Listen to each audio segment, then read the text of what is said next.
Hey guys, welcome back to my channel. आज का जो हमारा टॉपिक है वो है ट्रांसफरेंस। हम लोग बात करेंगे कि ट्रांसफरेंस होती क्या है, पॉजिटिव और नेगेटिव ट्रांसफरेंस क्या होती है, और फिर हम काउंटर ट्रांसफरेंस के बारे में भी बात करेंगे। तो आप लोगों ने वीडियो एंड तक ज़रूर देखनी है। तो पहले हम बात करते हैं ट्रांसफरेंस के बारे में। बेसिकली थेरेपी के दौरान एक नेचुरल प्रोसेस होता है जिसे हम कह देते हैं ट्रांसफरेंस। जब क्लाइंट अपनी पुरानी रिलेशनशिप्स की जो फीलिंग्स होती हैं वो थेरेपिस्ट पे प्रोजेक्ट करना स्टार्ट कर देता है। ये सब कुछ जो हो रहा होता है ये होता है अनकॉन्शियस, यानी क्लाइंट को खुद को भी नहीं पता होता कि वो थेरेपिस्ट को किसी और जगह पे रख के परसीव कर रहा है या फिर किसी और की फीलिंग्स जो है वो थेरेपिस्ट की तरफ जो है प्रोजेक्ट करने की कोशिश कर रहा होता है। ये सारा जो होता है ये अनकॉन्शियस होता है। इसके बाद इसकी दो टाइप्स आ जाती हैं, यानी ट्रांसफरेंस। एक तो पॉजिटिव ट्रांसफरेंस होती है और एक होती है नेगेटिव ट्रांसफरेंस। अच्छा, पॉजिटिव ट्रांसफरेंस में क्लाइंट थेरेपिस्ट के लिए वार्म, ट्रस्टिंग, आइडियलाइजिंग फीलिंग्स डेवलप करना स्टार्ट कर देता है। जैसे अगर क्लाइंट थेरेपिस्ट को अपने किसी प्यारे टीचर या अपने पेरेंट्स की जगह पे रख के या किसी बड़े सिबलिंग की तरह समझने लगता है और उनसे गाइडेंस और अप्रूवल मांगने लगता है। ये थेरेपी में हेल्प भी कर सकता है क्योंकि क्लाइंट ज़्यादा ओपन और ट्रस्टिंग होगा और रेपो जल्दी बिल्ड होगी, और क्लाइंट हो सकता है अच्छे से आपको समझा पाए अपनी प्रॉब्लम, क्योंकि वो आप पे इतना ट्रस्ट कर रहा होगा, आपको ओपनली हर चीज़ शेयर कर रहा होगा आपके साथ। अच्छा, इसकी एग्जांपल में ये आ सकता है कि अगर एक क्लाइंट कहता है कि आप मेरे लिए बहुत स्पेशल हैं, आप ही हैं वो जो मुझे समझ सकती हैं या समझ सकते हैं, और वो आपसे हर चीज़ के बारे में डिस्कस करे खुल के, ठीक है, और आपको बोले कि अब आप क्या कहती हैं कि मुझे इस सिचुएशन में क्या करना चाहिए, आपसे हर चीज़ का अप्रूवल लेना स्टार्ट कर दे। यहाँ पर थेरेपिस्ट को समझने की ज़रूरत है कि ये जो बॉन्ड क्रिएट हो रहा है या ये जो रेपो बिल्ड हो रही है या ये जो ट्रस्टिंग और केयरिंग इन्वायरमेंट क्लाइंट की तरफ से डेवलप हो रहा है, ये कुछ भी रियल नहीं है, ठीक है, बल्कि ये जो फीलिंग्स हैं, ये जो इमोशंस हैं, ये पास्ट प्रोजेक्शन की वजह से हैं। अच्छा, एक तो होती है पॉजिटिव ट्रांसफरेंस, लेकिन कभी कभी ट्रांसफरेंस नेगेटिव भी होती है। जब क्लाइंट थेरेपिस्ट के लिए हॉस्टाइल, डिस्ट्रस्टफुल या रेजिस्टेंट फीलिंग्स डेवलप करना स्टार्ट कर दे, जैसे वो किसी पास्ट अब्यूसिव या क्रिटिकल फिगर के लिए फील करता हो। यानी जैसे पहले पॉजिटिव ट्रांसफरेंस में जो क्लाइंट है वो आप पे ट्रस्ट करना स्टार्ट कर देता है और आपको अपने किसी प्यारे की जगह पे रख के समझना शुरू कर देता है, उनकी जो फीलिंग्स हैं वो प्रोजेक्ट करना स्टार्ट कर देता है।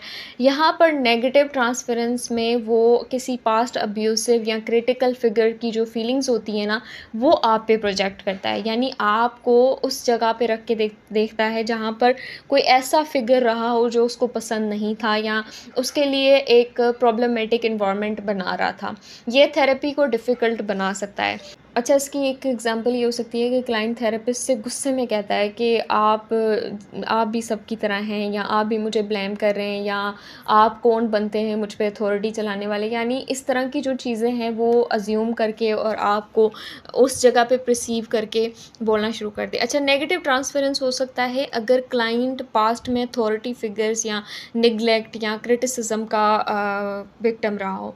अच्छा, बहुत मर्तबा ऐसा होता है ना कि अगर आप बच्चों के साथ काम कर रहे हैं, मतलब आपके जो क्लाइंट्स हैं वो यंग हैं, ठीक है, तो बहुत मर्तबा जब आप उनको किसी किस्म का कोई होमवर्क देते हैं घर के लिए कि आपने ये करके लाना है, या कोई वर्कशीट देते हैं, और उनकी अगर कोई अब्यूसिव टीचर रही हैं या ऐसी कोई टीचर रही हैं जिनके साथ उनका जो बॉन्ड है वो अच्छा नहीं रहा या अब्यूसिव रहा या क्रिटिसिज्म ज़्यादा था, तो वो आपको उस टीचर की तरह परसीव करना स्टार्ट कर देते हैं, और फिर जो वो नेगेटिव ट्रांसफरेंस डेवलप होती है ना, वो फिर आपकी थेरेपी को और ज़्यादा डिफ़िकल्ट बना देती है। फिर यहाँ पर थेरेपिस्ट के लिए मुश्किल होता है कि क्लाइंट के साथ जो है रेपो बिल्ड कर पाए या जो थेरेपी की जर्नी है उसको स्मूथली चला पाए। अच्छा, आप लोगों को यहाँ पे ट्रांसफरेंस की समझ आ गई कि क्लाइंट की तरफ से जब फीलिंग्स हों, अगर पॉजिटिव हैं तो पॉजिटिव और नेगेटिव हैं तो नेगेटिव, और पॉजिटिव जो है वो थेरेपी में हेल्प कर सकता है, थेरेपी को स्मूथ बना सकता है। इसी तरह जो नेगेटिव है वो थेरेपी में प्रॉब्लमेटिक हो सकता है, थेरेपी को डिफ़िकल्ट बना सकता है। बोथ क्लाइंट और थेरेपिस्ट के लिए जो रिलेशनशिप है वो ट्रांसफरेंस से या तो अच्छा बन सकता है या बिगड़ सकता है। लेकिन इसके अलावा एक होता है काउंटर ट्रांसफरेंस।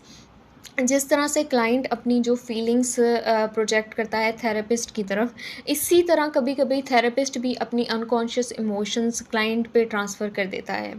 इस प्रोसेस को कहते हैं काउंटर ट्रांसफरेंस। ये भी मोस्टली अनकॉन्शियस होता है, थेरेपिस्ट को खुद भी नहीं पता चलता कि वो क्लाइंट के साथ इमोशनली रिएक्ट कर रहा है। अच्छा, इसमें भी पॉजिटिव और नेगेटिव होती है कि पॉजिटिव काउंटर ट्रांसफरेंस तब होती है जब थेरेपिस्ट जो है वो क्लाइंट के लिए बहुत ज़्यादा लाइकिंग, केयर और नर्चरिंग वाली फीलिंग्स डेवलप करना स्टार्ट कर देता है, जो प्रोफेशनल बाउंड्रीज़ को ब्लर कर देती हैं या कर सकती हैं या बहुत मर्तबा कर चुकी होती हैं, फिर बाद में पता चलता है। थेरेपिस्ट क्लाइंट को आइडियलाइज़ करने लगता है और अननेसेसरीली प्रोटेक्ट करने लगता है। अच्छा, इसकी एग्ज़ाम्पल में ये हो जाएगा कि अगर थेरेपिस्ट सोचता है कि मुझे इस क्लाइंट का हर हाल में ख़्याल रखना है, मैं इसे हर्ट नहीं होने दे सकता और जहाँ तक जा सकूँ, लाइक अगर वो घर पे भी जा रहा है, आपको बार-बार मैसेज कर रहा है, तो आपने उसको उसी वक़्त क्लियर करना है कि ये आप डिपेंडेंसी डेवलप करने वाली बात कर रहे हैं। आप जब तक घर पे हैं, तो आप उन टूल्स को यूज़ करें, उन टेक्निक्स को यूज़ करें जो आप थेरेपी के दौरान सीखते हैं और फिर खुद से ही करने की कोशिश करें डील हर चीज़ के साथ, रदर देन कि आप हर थोड़ी-सी इनकन्वीनियंस के बाद थेरेपिस्ट को कॉल करें, थेरेपिस्ट को मैसेज करें। तो ये होती है पॉजिटिव ट्रांसफरेंस जो होती है थेरेपिस्ट की तरफ से, जो पॉजिटिव फीलिंग्स होती हैं टुवर्ड्स द क्लाइंट। और इसमें होता है थेरेपिस्ट का कोई अपना अनरिज़ॉल्व्ड इश्यू हो सकता है, शायद वो अपने पास्ट में किसी को प्रोटेक्ट नहीं कर पाया हो या इस तरह का कोई इशू पास्ट में रहा हो जिसको वो प्रेजेंट में अपने क्लाइंट के साथ काउंटर ट्रांसफरेंस की शक्ल में बाहर निकाल रहा हो। इसके अलावा होती है negative counter transference. Negative counter transference में बेसिकली जो थेरेपिस्ट होता है वो क्लाइंट से इरिटेशन, एंगर और जजमेंट महसूस करना स्टार्ट कर देता है। अगर थेरेपिस्ट समझता है या सोचता है या उसके दिमाग में ऐसे कोई थॉट्स आते हैं कि ये क्लाइंट मुझे बार बार प्रोवोक करता है, मुझे इन सेशन से चिढ़ होती है या उसकी कुछ ऐसी आदतें हैं या वो कुछ रिपीटेटिव चीज़ें कहता या करता है जिसकी वजह से मुझे इरिटेशन होती है, आप जो थेरेपिस्ट है वो समझने के बजाय प्रोवोक होना स्टार्ट हो जाए। और यहाँ पर नेगेटिव काउंटर ट्रांसफरेंस में भी जो क्लाइंट थेरेपिस्ट की किसी अनरिजॉल्व्ड पास्ट रिलेशनशिप को ट्रिगर। अच्छा, यहाँ पर पॉजिटिव और नेगेटिव ट्रांसफरेंस के अलावा एक चीज़ होती है, वो होती है reactive counter transference. Reactive counter transference तब होती है जब थेरेपिस्ट के जो इमोशनल रिएक्शंस हैं क्लाइंट के बिहेवियर्स की वजह से होते हैं। मतलब ये कि reaction triggered by clients actual behaviour होते हैं, ना कि थेरेपिस्ट के पास से, ठीक है। जैसे पॉजिटिव और नेगेटिव में ये हो रहा था कि जो थेरेपिस्ट के अनरिजॉल्व्ड प्रॉब्लम्स थे वो आकर इस थेरेपी में किसी किस्म की कोई डिफ़िकल्टी पैदा कर रहे थे या ट्रांसफरेंस पैदा कर रहे थे।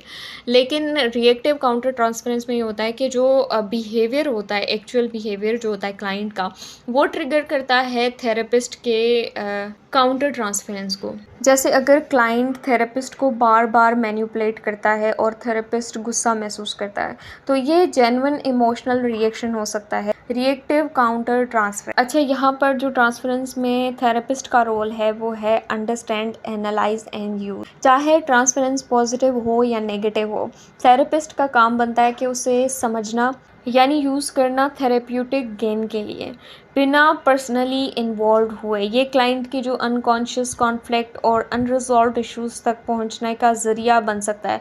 जैसे अगर मैं देख रही हूँ कि जब मैं होमवर्क दे रही हूँ तब अगला जो क्लाइंट मेरे पास बैठा हुआ है वो इरिटेट हो रहा है, तो मुझे पता चल जाएगा कि इधर इस होमवर्क में कोई उसको मसला आ रहा है, समझ नहीं आ रही या कुछ इस तरह का इशू आ रहा है। अगर ऐसा कुछ नहीं आ रहा, दैट मीन्स कि यहाँ पर क्या हो रही है, ट्रांसफरेंस हो रही है किसी ऐसे फिगर की जिसका मुझे नहीं पता, लेकिन क्लाइंट कहीं ना कहीं जाकर उस फिगर की जगह पे मुझे रख के फीलिंग्स प्रोजेक्ट कर रहे हैं। तो मुझे कुछ ना कुछ मिलेगा जिसको मैं थेरेपी में यूज़ कर सकती हूँ, या मुझे क्लाइंट के जो अनरिजॉल्व्ड इश्यूज़ हैं उन तक एक्सेस मिल सकती है। और ये ट्रांसफरेंस थेरेपी का एक पावरफुल टूल है अगर थेरेपिस्ट उसे समझ सके तो। इसे हम जान सकते हैं कि क्लाइंट के पास्ट एक्सपीरियंसेस, उसकी जो करंट फीलिंग्स हैं, उसके जो रिलेशनशिप्स हैं वो कैसे शेप हुए थे या कैसे शेप हो रहे हैं। अच्छा, इस काउंटर ट्रांसफरेंस में जो रोल है थेरेपिस्ट का, जो रिस्पॉन्सिबिलिटी है थेरेपिस्ट की, वो है रिकॉग्नाइज, एनालाइज एंड कंट्रोल। यानी एक स्किल्ड जो थेरेपिस्ट होगा